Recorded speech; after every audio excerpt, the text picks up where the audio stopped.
So I'll be showing you how to rename your TCL Google TV, or basically how to change the name of your TV. So what you want to do is go into settings. Under settings, you might be prompted to do it from here. It might say set your device name. So you can press that, or you can go to system and then go to about and then go to device name, and this will also allow you to change or to rename your smart TV.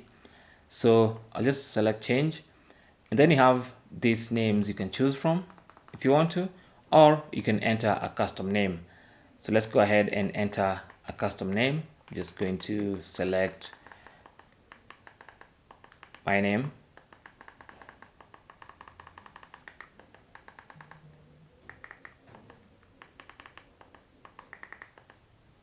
I'll call it Chris TCL, and then I'll press enter, and that's going to be the new name of my TV.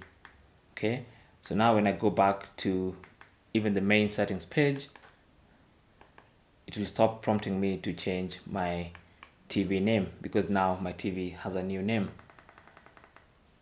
Under system, about, you can see that's the new name of my TV. And that's basically how to rename or how to change the name of your TCL Google TV. Thanks for watching. Comments and questions down below, and good luck.